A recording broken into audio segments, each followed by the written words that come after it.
Eh, Nosotros venimos aquí en el programa siguiendo de cerca las denuncias, los casos de abuso que ocurren dentro de la Iglesia Católica. Aquí en la provincia, sabemos, hay 3 sacerdotes que fueron condenados. Primero fue Juan Diego Escobar Gaviria, luego Justo José Larraz, ambos condenados a 25 años de cárcel, y recientemente Marcelino Moya a 14 años de prisión, todos por abuso y corrupción de menores en ejercicio de su función sacerdotal. Ujú. También la iglesia tiene una religiosa que fue priora en el convento carmelita de Nogoyá, también condenada por un delito gravísimo. Luisa Toledo. Luisa Toledo, por privación ilegítima de la libertad, denunciada por 2 religiosas del convento carmelita de ahí de Nogoyá. Si bien no son condenas que no están firmes, están todavía siendo apeladas. La iglesia no ha tenido un pronunciamiento respecto de este tipo de situaciones y tampoco ha salido a respaldar, a ponerse del lado de las víctimas, más allá de los acostumbrados comunicados que suele sacar la curia de Paraná, diciendo que se siente próxima a las víctimas, pero las víctimas las deja igual solo. Nos enteramos ahora a través de las redes sociales, concretamente de la red social Twitter, de un hilo, una serie de mensajes escritos en Twitter, escritos por Vicente Suárez Wollert, un muchacho de Santa Elena que estuvo enclaustrado, que estaba preparándose para ser monje de una congregación en la provincia de La Pampa. Entró a los 18 años, pero a los 21 se fue. ¿Por qué se fue? Por situaciones de acoso sexual, de acoso psicológico, bastante graves. Cuenta una parte, no cuenta todo, decidió contarlo. Él está en la red de sobrevivientes de abuso sexual eclesiástico, uno de los últimos integrantes que se sumó a la red, pero todavía no ha denunciado en la justicia, pero sí hizo público lo que vivió ahí, estando enclaustrado con una congregación religiosa de un sacerdote que fue muy conocido, es muy conocido, José Miguel Padilla. Está dentro de los religiosos que están a cargo de esta comunidad religiosa en la provincia de La Pampa. Fue muy conocido porque estuvo en el levantamiento Carapintada de 1988 junto a Aldo Rico, era capellán del ejército, luego estaba en San Luis, fue a la provincia de Buenos Aires y terminó ahora en La Pampa. Está ahora en contacto con la radio pública de Paraná, Vicente Suárez Wollert. Ricardo Leguizamón, Gonzalo Núñez te saludan. ¿Cómo te va, Vicente? Muy buenas tardes, Ricardo, Gonzalo. Buenas tardes al equipo que hace la radio y a toda la audiencia que está escuchando. Bueno, ¿cuántos años tenés, Vicente? Tengo 24 años recién cumplidos. 24 años. ¿Cuándo saliste de la congregación? Una congregación relacionada con los franciscanos, ¿no? Pariente lejano. Claro, es que ahí es bueno destacar que hay como 2 ramas a partir del Concilio Vaticano II que hacen a la vida religiosa. Una un poco más renovada. ¿Por qué cuento esto? Porque de repente hay alguna señora de la parroquia que dice, ay, pero mi sobrino o fulanito está en el seminario, y no es así, como vos contás. Y es cierto, hay comunidades que tienen una vida un poco más renovada a partir del concilio, un poco más menos estricta, y hay otras que siguen un perfil más tradicionalista. Es una tensión que hay dentro de las congregaciones, dentro de todo lo que es la vida consagrada a partir del concilio hasta hoy. Esta comunidad justamente está vinculada a la Fraternidad San Pío X, que estuvo mucho tiempo fuera de lo que es la Iglesia Católica, y no recuerdo si fue Benedicto Francisco que los volvió a admitir. Y es como una fraternidad de congregaciones que llevan una vida un poco bastante dura. Y claro, bueno, a pesar de que esta congregación es relativamente nueva, en 1996, tengo entendido que nació, ¿no? Sí, en 1995. 95. Sí. Pero la congregación tiene la misma edad que yo, así que porque es por una semana de diferencia la fundación, así que son 24 o 25 años de fundación. Vos entraste con 19 años, 18, 19 años. Sí. ¿Cómo fue esta experiencia de vida monacal con esta congregación? ¿Cómo te fue? ¿Qué es lo que te ocurrió ahí a vos? Y mira, lo que es la vida de iglesia, yo la llevaba desde chiquito, ¿no? El acercamiento a lo que es la parroquia, de lo cual no tengo mucho que decir porque fue muy positivo, pero me encaminó de alguna manera a querer llevar eh, esta vida de servicio, ¿no? De entrega, y bueno, fue lo que me condujo hasta las puertas del convento. La experiencia adentro, eh, es como que uno va subiendo escalones de a poquito, haciendo como una progresión en lo que es la vida religiosa, entrando en los secretos, vamos a decir, siempre hablando del perfil de estas comunidades conservadoras, ¿no? Bueno, de a poquito te van pidiendo otro vasito de agua, como quien dice, ¿no? Y empieza con adaptarse un poquito a la vida de la comunidad, a las costumbres. Hay un costumbrario donde te dice qué podés hacer y qué no. Tenés un hermano que se denomina el ángel guardián, que es una de las cosas que yo cuento en los hilos de Twitter. Y él te va indicando de a poco, o sea, está todo el tiempo encima tuyo, básicamente, indicándote qué estás haciendo bien, qué estás haciendo mal y cómo podrías mejorar. Es más un guardián que un ángel, ¿no? Sí, más guardián que ángel. Y te digo, como guardián falló bastante, porque bueno, una de las primeras experiencias que yo tengo de acoso de parte de uno de los sacerdotes es justamente en ausencia del ángel guardián. Pero bueno, hay cosas que se hacen por obediencia, ¿no? Entonces si te dicen no acompañes al muchacho, uno por obediencia no lo va a acompañar, así que no lo culpo. Pero por lo menos hubiese estado cerca. Vicente, ¿cuándo empezaste a notar estos acosos, estos acercamientos que contás en Twitter? ¿Cuánto después de que ingresaste? Y fácil unos 2 o 3 meses. ¿Por qué? Quizás fue antes, pero yo notaba como cierta diferencia en el trato conmigo, que no te voy a mentir, despertaba un poco de recelo, porque de repente llega un gurí nuevo que no tiene idea de la vida y de repente lo ponen a hacer cosas o acompañar a los superiores a determinados lugares, y eso no lo hace cualquiera. Entrar a la habitación de un superior, supongamos a limpiar, no lo hace cualquiera el fraile. Determinadas actividades no las haría alguien que no sea de confianza, y de repente me tocó a mí. Y yo contento, dije, bueno, les caí en gracia. Pero a partir del tercer, cuarto mes, yo me empecé a dar cuenta por cosas que decía el sacerdote o actitudes que tenía, de que no era precisamente una simpatía, una sana simpatía, sino que él tenía otras intenciones verdaderamente. ¿Cuántos integrantes tenía esa comunidad? En ese momento, en total 26, repartidos en 3 conventos. Ajá. El de San Martín, Intendente Alvear y La Plata. Intendente Alvear estuviste vos en La Pampa. Ahí estuve yo. ¿Cuántas personas había ahí? En ese momento éramos 14. Sumados 2 estudiantes que, bueno, vivían en el convento, pero no pertenecían a la congregación. Desconozco si siguen ahí o no.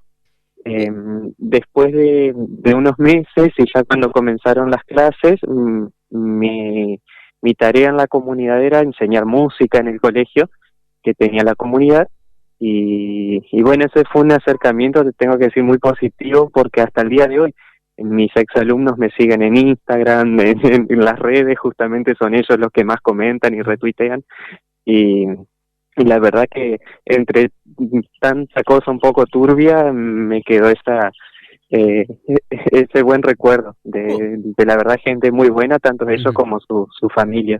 Vos contás una situación bastante violenta, porque te cita uno de los superiores a su habitación que no vayas con el ángel guardián. ¿Y qué pasa en esa primera situación? Bueno, él tenía un problema en el tobillo. Me dijo que se había caído, que el médico le había recomendado una crema antiinflamatoria y que estaba con problemas de presión. Entonces, bueno, mi tarea era medirle la presión arterial, ver que los valores estuvieran dentro de lo normal y aplicarle esa pomada. Porque decía que nadie lo iba a hacer mejor que yo. Entonces yo pregunté si iba con mi ángel guardián justamente porque su tarea era seguirme a sol y sombra por donde fuera.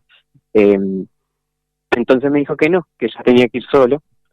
Y fue ahí cuando, después de aplicarle esta pomada, la conocen todos átomos, yo me doy vuelta, saco las cosas. Él había empezado a decir una serie de incoherencias que las solía decir siempre, ¿viste? Como que uno tiene que compartir el alma. Esa frase fue recurrente hasta el final, ¿no? Y es decir, él con esa frase como que quería justificar por ahí cuando decía alguna grosería, cuando se propasaba, y hasta ahí no había contacto físico, solo verbal. Y como yo me empecé a poner demasiado nervioso, lo que hago es levantarme y salir de la habitación. Yo estaba de espaldas, él no, él de un salto se levanta de la cama, por lo que deduzco que el tobillo no estaba tan afectado como parecía, y me besa el cuello y me dijo que yo era solamente de él. Y que ya me sentía un poquito, las palabras justas, ya te siento un poquito más mío.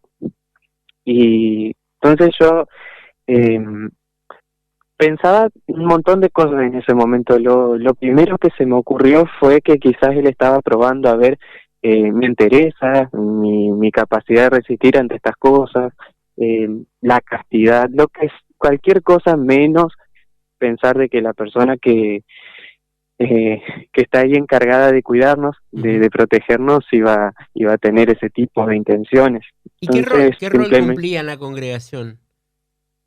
Este sacerdote es el fundador y es el superior actual. A mí me da un poco de cosa hablar, porque yo dije, bueno, ¿qué puede pasar si yo abro la boca? La verdad que por un lado poco me importa, y por otro no puede pasar nada. Si todo esto que yo estoy contando se lo conté al obispo, Luis Martín, le envié un correo, le envié un segundo correo, llamé al obispado, este sacerdote, ya cuando yo me reinserto en la vida común y corriente, consiguió mi número de teléfono, me envió una serie de mensajes, yo capturé esos mensajes, se los envié al obispo y no hubo una sola contestación. Yo después me encontré con las hermanas, las terciarias franciscanas, que denunciaron al padre Juan Diego. Las de Lucas González. Sí, que se llevaban como perro y gato con estos frailes, justamente porque ellas no estaban de acuerdo con muchas de las cosas que hacía esta comunidad. Y yo me las encontré ya afuera, ¿no? Y les mostré los mensajes y les conté, les digo, el obispo nunca me respondió, y qué lástima, digo, no haberlas encontrado, no haber podido confiar en ese momento en ellas,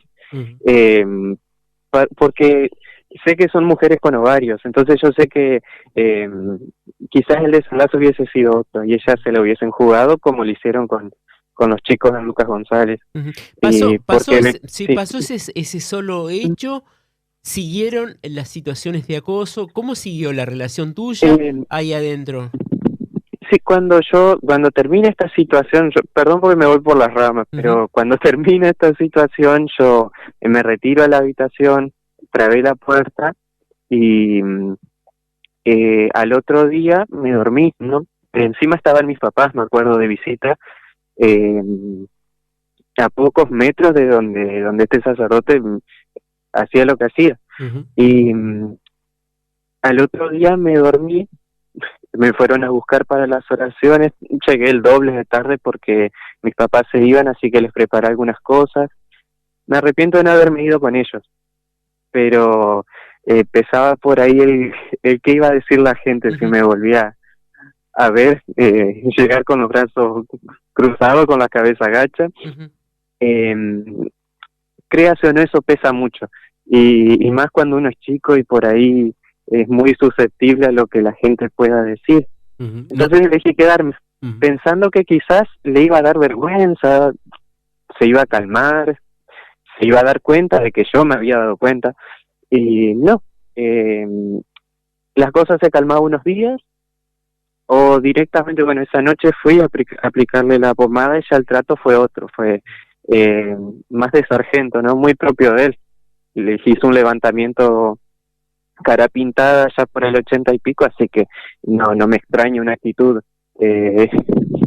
militar de su parte. Vicente, o sea sí. que quien te acosa dentro del convento fue el cura José Miguel Padilla, el responsable de esta fraternidad de Belén, es el nombre que tiene, ¿no? Sí, fue el mismo, el mismo. Después de esto siguieron, dependiendo cómo yo reaccionaba, porque a veces reaccionaba de manera bastante agresiva, de mi parte, ¿no? Y a veces simplemente trataba de esquivarlo. Yo tampoco me atrevía a confiar quizás en alguno de los hermanos, porque no sabía si estaban pasando lo mismo o si me iban a mandar al frente. Sí me acuerdo que a un chico que después se fue, se lo conté antes de irse, y él había pasado situaciones parecidas. ¿Sabes qué pasa? Yo nunca lo volví a encontrar. Como ahí te cambian el nombre, yo no sé cómo es su nombre de pila, no encontré un registro, en el archivo del obispado no largan nada, sí largan el nombre religioso, pero no el nombre civil.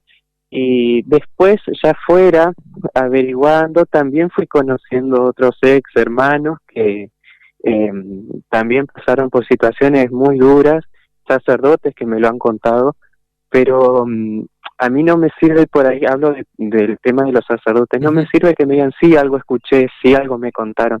Me parece que hay que hacer algo porque, bueno, me tocó a mí, les tocó a otros, pero no puede quedar en un secreto de confesión o en una charla privada. Si verdaderamente ellos siguen un ideal que es seguir a Jesús, que es camino, verdad y vida, como predican, entonces también estaría bueno que lo empiecen a vivir, porque ocultando o dejando que pase, o haciendo quedar como el loco al que cuenta y al que habla, la verdad que no está bueno. Acá tengo que rescatar, perdón que me extiendo un poquito, el tema de la red de sobrevivientes. Hago un paréntesis, yo cuando me voy de esta comunidad paso a otra, en el Paraguay, y de ahí finalmente salí del todo, ya para no volver, ¿no? Y trabajé un tiempo en Paraguay antes de volver a la Argentina y contacto a la red de sobrevivientes. Y es increíble cómo por ahí son el mismo modus operandi, ¿no? La misma manera de actuar de esta gente, sacerdotes o religiosas, y la verdad que fue un apoyo, y es un apoyo hasta el día de hoy, que creo que no hubiese sido lo mismo. No estaría parado acá contándoles a ustedes si no los hubiese tenido a ellos en ese momento, porque hablamos el mismo idioma y sabemos lo que se siente. Vicente, ¿qué te dijeron tus padres cuando le contaste esto? Porque en Twitter vos mostrás que te visitaron y contás que, bueno, que ya los extrañabas cuando apenas se iban del lugar, y que cuando le contaste esto que sucedió, ¿qué te dijeron? Y mira, la alegría más grande de ellos es que yo haya regresado, que yo esté con ellos. Por ahí son muy respetuosos y no entran en detalles, pero supongamos cuando fue el caso de las Carmelitas de Nogoyá, el desenlace, cuando ya Luisa Toledo es condenada, creo que la sentencia no está firme, pero bueno, se comprobó que lo que estas chicas contaron era cierto. Ellos entendieron de que, porque yo los miro y les digo, vieron que yo no mentía, no es que no me creyeron, sino que parecía y parece verdaderamente una novela cuando uno lo relata. Y la gente justamente en Twitter por ahí no lo puede creer, o hay gente que llora, hay gente que me llama, que me escribe. Es la primera vez que lo contás, ¿no? Públicamente. Sí. Por ahí lo sabían los amigos más cercanos, mis familiares, sin mucho detalle. Y te digo cómo empezó lo de Twitter, porque fue bastante gracioso. Yo prendí el televisor una vez, un día libre que tenía un domingo, y no sabía cómo usar el control y cómo poner el noticiero. Y entonces me había comprado hace poquito un celular, descargué Twitter y puse el hashtag día 1 fuera del convento. No sé cómo prender el televisor. Y solamente seguía a una compañera y a mi hermana. lo retuitearon, pusieron favorito y la gente me empezó a seguir. Entonces el día 2 me pasaba otra cosa graciosa, desde lo más simple como es Claro. prender el televisor hasta lo más complejo como es por ahí superar un ataque de pánico o hasta enamorarse inclusive. Ujú. Y ¿Pudiste, bueno, pudiste ¿sí? superar lo que te ocurrió y dar el paso siguiente? Digo, imagino que habrá sido un gran paso contarlo en una red social. El otro paso, denunciarlo en la justicia, eh, ¿lo tenés como objetivo? ¿Pensás que vas a poder hacerlo? Sí, pero vos sabés que como es tan reciente todo, yo por ejemplo recién ahora puedo contar. Ujú. Hubo como un mes por lo menos, más o menos, que yo no quería salir de casa, tenía vergüenza. eh, Después empecé, gracias a los amigos, a la familia, gracias a las buenas vibras, uno va saliendo adelante y sentí que di un paso más, ¿sí? Y siempre digo, me gustaría que el día de mañana me conozcan, no por haber salido de un convento y contarlo en Twitter, sino por, qué sé yo, ser un buen docente, o ser una buena persona, ser un buen compañero, Claro. por otras cualidades que no sea algo tan negativo. Siento que di un paso enorme Vicente, ajá, y me alegra muchísimo. Tengo el objetivo, sí, claro. pero no sé si ahora tengo la suficiente fuerza como para enfrentarme a toda la a todo lo que es la burocracia legal, Está bien. por decirlo de alguna Sí, manera, sí, pero sí. sí, sin duda que sí, esto tiene que tener un cierre y vamos paso a paso. Contaste al principio que también intentaste informar sobre esto al obispo de La Pampa y a otras autoridades eclesiásticas. ¿Ves que el camino para que se haga una investigación también interna en la iglesia puede ser una posibilidad también Mira, de seguir yo guardé, intentando? cuando me escribió aquella vez este sacerdote, me pedía, cuento así qué pasó, me pedía fotografías de alto tenor, Ujú. eh, y se ocultaba hasta que, bueno, di vueltas hasta que descubrí que era él. Pensé en subirlo a las redes inmediatamente, pues dije que no, lo guardé, dije, llegará el momento en que yo quizás pueda ponerlo en palabras. Sí, se lo mandé al obispo y yo esperé, bueno, que le hagan un psicodiagnóstico, que se acerquen y charlen. No, nada, al mes le dieron otra parroquia en Ingeniero Luigi, que justamente se llama Santa Elena. O sea, me pareció un cachetazo, una broma de mal gusto, eh, Claro. pero no, de pésimo gusto, la verdad. Y no sé si hicieron algo, ¿no? Las hermanas, yo cuando las encontré, me dijeron que el obispo había hecho una visita. Y como te digo, yo había guardado el número para ver si alguna vez le hacía caer de nuevo. Porque ese era mi objetivo, que él caiga de nuevo y que se vea realmente lo que él era. Y está todo bien que le gusten los locos, que le gusten los sacos, pero bueno, él en sus homilías predica en contra de la homosexualidad, en contra del lesbianismo, en contra de la comunidad LGBT. Tiene más siglas, pero bueno, recién me estoy desconstruyendo, gente. Llevo 232 días fuera del convento, así que vamos de a poco. Y, Ujú. pero, entonces, es predicar, condenar en público lo que practica en privado. Entonces, las cosas claras, ¿no? Yo quería justamente que él caiga de nuevo, no lo logré porque intuyo que cambió de número. Ujú. Sí, llamé al convento una vez para ver si habían cambiado la línea o algo y no, me contestaron y corté. Bien.